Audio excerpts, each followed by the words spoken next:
जो music director रहे हैं तारीख़ में, वो चूँकि मैंने म्यूज़िक के दोस्तों के साथ बहुत काम किया, तो बहुत सारी ऐसी बातें जो अंदर की बातें बहुत यानी कि मुझ तक पहुँचती रही ना हमेशा। तो ये कभी रहा है म्यूज़िक डायरेक्टर्स को कि कभी कभी वो सिंगर्स को, मैं ये तो नहीं कहूँगा कि लेट डाउन करने के लिए, मगर के होता ना कि अच्छा भी है गा के बहाना ज़रा, ये रहा है इसमें। तो किसी ने बहुत ज़्यादा आपको ज़िज कर दिया हो, जिसे कहते हैं ना, आपको अफसोस हुआ हो या बहुत ज़्यादा गुस्सा आया हो कि भाई ये तो हद ही हो गई है? नहीं, ऐसा कभी नहीं हुआ। लेकिन ये है कि अल्लाह ताला का शुक्र है कि जो भी ट्यून बना के देते थे म्यूज़िक डायरेक्टर, अपनी तरफ से तो हर बंदा कोशिश करता है कि मैं सिंगर को मुश्किल में डालूं या इससे ऐसा गवाऊं कि ये गा ना सके, ये जगह ना कह सके। ये क्यों करते हैं? मकसद तो अच्छी तख्लीक करना है ना। ज़हन में एक बात बैठ जाती है कि मुझसा कोई नहीं, ये नहीं होना चाहिए। बेहतर से बेहतर दुनिया पड़ी है, अल्लाह ताला की दुनिया बहुत बेहतर है। क्योंकि मुझे याद है, देखिए अब मैं वाजिद अली नाशाद, ये जिसके जो नवीद के वालिद थे, और फिर शगन साहब थे, शगन साहब के बेटे कादिल साहब, उनके साथ बॉबी साहब के साथ, मोहसिन साहब की भी बात हुई, बहुत सारे म्यूज़िक डायरेक्टर्स के साथ काम किया हमने। तो मैंने देखा इनमें से बेशतर मेरा जो तजुर्बा इनके साथ रहा बड़ा पॉजिटिव होता था, क्योंकि उन्होंने जब सिंगर का इंतखाब होने लगा ना, तो उन्होंने कहना कि नहीं यार उदी इन्नी रेंज है, सुर थल्ले ज़्यादा बोलता है, उत्ते ज़्यादा जा सकता नहीं जा, तो उसके लिए आसानी पैदा करते थे। बेशतर लोग मैंने देखा। बिल्कुल। मगर कुछ जो थे वो उनमें ये मसला था कि मैं उन्हें दसांगा कि बिल्कुल सही है। हमारे कई म्यूज़िक डायरेक्टर रेडियो पे भी ऐसे थे। इसकी क्या वजह है, आप क्या समझती हैं?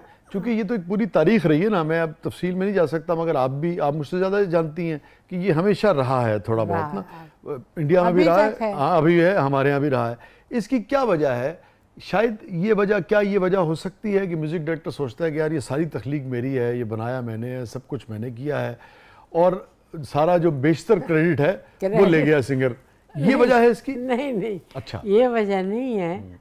असल में जो होता है ना दिमाग में, वो समझता है कि जो मैंने कर दिया ना, यानी आपने जो काम किया वो आप समझते हैं कि जो मैंने कर दिया वो दूसरा बंदा नहीं कर सकता। हालांकि ये गलत सोच है, क्योंकि आला से आला दुनिया पड़ी है, लायक से लायक दुनिया जो कर सकते हैं। ये वो लोग करते हैं जिनके दिल में होता है कि मैंने अब ये बना दिया, या मैं जो जगह कह रहा हूँ ये कोई नहीं कह सकता। 47 के बाद पाकिस्तान में जितने म्यूज़िक डायरेक्टर्स आए हैं, मैं अब नाम क्या लूँ, आप सबसे आशना है, अगर मैं आपसे कहूँ इन सब में से सब अच्छे थे, अगेन आपके पसंदीदा 3 म्यूज़िक डायरेक्टर्स कौन थे? 3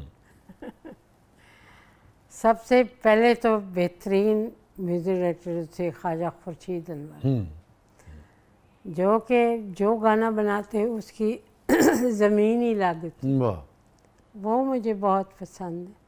फिर उसके बाद रशीद अतर साहब, वो भी अपने एक अलग म्यूज़िक डायरेक्टर थे, वो भी बहुत खूबसूरत धुनें बनाते थे और एक अलग पहचान थी उनकी।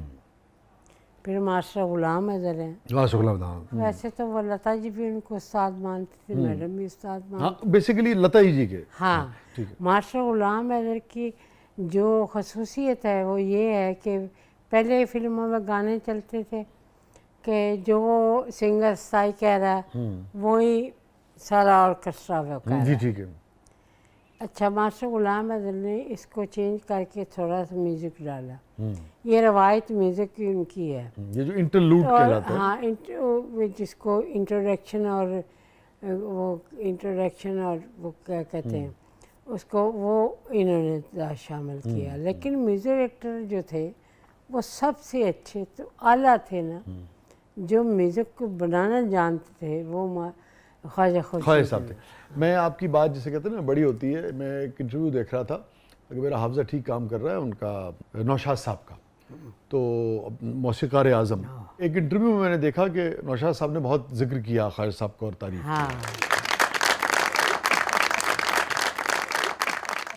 तो मोहतरमा आखिरी सवाल ये फरमाइए, कोई ऐसी चीज़ मुड़ के देखें, कोई ऐसा वाक़या, कोई ऐसी इंसिडेंट, कोई ऐसी चीज़, कोई ऐसा फ़ायदा नुकसान खसारा रिश्ता जो आप डिलीट करना चाहें कि भाई काश मुड़ के देखूं, भाई तरन्नुम मैं मेरी ज़िंदगी जो निकल जाए, काश रिवर्स हो जाए?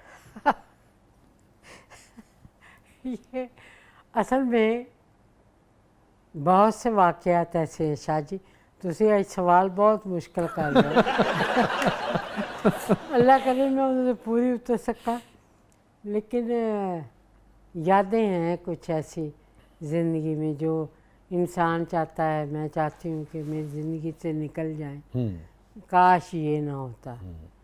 तो ऐसी कई यादें हैं कि जिसको मैं निकालना चाहूँ भी तो नहीं निकाल सकती। नहीं, निकल तो नहीं सकती, मगर अगर आपके बस में हो तो क्या निकालना हाँ। चाहेंगे? बस में हो तो वो ज़िंदगी में जो ज़िंदगी पिछली गुजरी है उसको निकाल दूँ। अच्छा। हाँ, असल में वो बचपने की ज़िंदगी थी, इतनी समझ नहीं थी कि मैं क्या कर रही हूँ, क्या करना चाहिए, क्या नहीं करना चाहिए। इस तरह वो जो ज़िंदगी उतर गई है उसको मैं चाहती हूँ कि अल्लाह करे वो ज़िंदगी से निकल ही जाए, जो कि नहीं निकल सकती। अल्लाह ताला आपको बहुत खुशियाँ दिखाए, शुक्रिया। हमारी बड़ी दुआएं, नेक सब तमन्नाएं। अच्छे लोग हैं। हाँ, आप आई, बहुत आपने वक्त दिया, बहुत खुशी हुई। Thank you so much. बहुत शुक्रिया। Thank you so much. शुक्रिया, शुक्रिया। और जाने से पहले ये बता दीजिए, बस आपके नज़दीक ज़िंदगी क्या है? ज़िंदगी कुछ भी नहीं है, ज़िंदगी हवा का झोंका है। इसको अगर आप अच्छा बनाना चाहें, इसको संवारना चाहें, तब भी अच्छा बना सकते हैं, संवार सकते हैं। इसको बिगाड़ना चाहें तो ये भी अपने अपने आपके अपनी बस में बात है कि इसको बिगाड़ दें। तो वाह। ज़िंदगी एक हवा का झोंका है।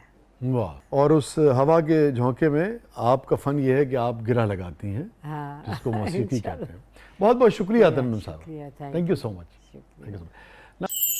तरन्नुम साहिबा, आजकल कौन सा सिंगर बहुत अच्छा गा रहा है और किसको बिल्कुल भी गाना नहीं चाहिए? असल में बात ये है कि हमारे इस दौर में भी बड़े अच्छे गाने वाले हैं और कुछ ज़्यादा नहीं, और कुछ ऐसे हैं ज़्यादा जिनको नहीं गाना चाहिए। वो आवाम खुद भी समझती है। तो सज्जाद अली हमारे विजिट बहुत अच्छे सिंगर हैं, वो उनको गाना चाहिए ज़्यादा से ज़्यादा। आपको पसंद है लेकिन वो? उनका वो कम आते हैं गाने, अच्छा गाते हैं। और ये जो असद अमान तली के भाई हैं, शफकत अमान तली, ये भी अच्छा गाते हैं। इनको भी बहुत लोग पसंद करते हैं, ये अच्छे गाने वाले, इनको गाना चाहिए। ये जो क्लासिकल घरानों से जुड़े हुए लोग हैं, इनके अलावा जो और लोग हैं, उनमें से कोई पसंद है आपको? इनके अलावा कोई अच्छा गाता ही नहीं, पसंद कैसे हो? वाक़या है आपकी ज़िंदगी में, चूँकि देखिए म्यूज़िक की तारीख़ में बड़ा अहम वाक़या है ना, कि उन्होंने आपको अपना शागिर्द किया और बाकायदा गंडाबंद शागिर्द जिसे कहते हैं। तो वो भी बताइए कि कैसे आपने कायल किया, कैसे वो राज़ी हुई, वो कैसे हुआ? मैंने बहुत इसरार भी किया, मैसेज भी उनको भेजे, पैगाम भी भेजे कि मैं शागिर्द होना चाहती हूँ, लेकिन उन्होंने कोई जवाब नहीं दिया। फिर एक दिन पैगाम आया कि आप मुझे गाती हो तो मेरी शागिर्द हो जाओ। मैंने कहा जी नेकी और पूछ पूछ ये तो कोई बात नहीं। तो मैंने कहा जी आप बस डेट मुझे बता दें कि कौन सी डेट रखूं जिसमें आप मुझे शागिर्द करेंगे। तो उनकी शान शान के मुताबिक वही जगह का अरेंज किया गया और लोगों को सबको जो मेरे जानने वाले थे मैंने उनको इनवाइट किया। पूरी इंडस्ट्री मैडम की जानने वाली थी, उन्होंने उनको एडजस्ट किया। तो इसी तरह वो फिर बहुत बड़ा प्रोग्राम हुआ। काफ़ी लोग देखने ये आए थे कि किसी को नसीब ही नहीं होता था कि उस्तादी शागिर्दी कैसे होती है। तो बहुत अरसा पहले जब मैंने अनाउंस किया तो लोग ज़्यादातर ये देखने आए थे कि उस्तादी शागिर्द कैसे होती है, किस तरह गंडा बांधा जाता है, किस तरह लोग करते हैं शागिर्द। तो ये क्या रस्म होती है? ये गंडा बांधने की रस्म होती है। वो धागा एक होता है, वो मौली जिसको कहते हैं, वो उससे धागा काटा जाता है जो हाथ पे बांधे। उसके अलावा फिर उस्ताद को नज़र नियाज दी जाती है। उस्ताद जिसको बताए कि जो जितने लोग चाहे 1000 बैठे, उस्ताद लोग जो क्लासिकल म्यूज़िक को समझने और गाने वाले हैं, उनको नज़र आपने देनी है। अच्छा, ये उस्ताद की शराइत होते हैं। ठीक है। फिर वो जो गंडा होता है उसको सब लोगों जिन्हें जितने भी क्लासिकल गाने वाले हैं उनका हाथ लगाया जाता है। हाथ लगाने का मकसद है ये है कि आप जो मेरी शागिर्द हो रही है उसको दुआ दें कि ये अच्छा गा सके, अच्छा शागिर्दी को निभा सके। फिर वो सब गाने वालों के हाथ लगाए जाते हैं। उसमें नुसरत फ़तेह अली खां भी आए थे आखिर में, उस तकरीब में मौजूद थे। उस तकरीब में आए थे बाद में, क्योंकि वो तो घर वालों को नहीं मिलते थे। तो वो तकरीब में आए तो उनको मैडम नूरजहां ने इनवाइट किया कि आप थोड़ी देर के लिए आ जाए। वो भी आ गए गंडा बांधने से पहले।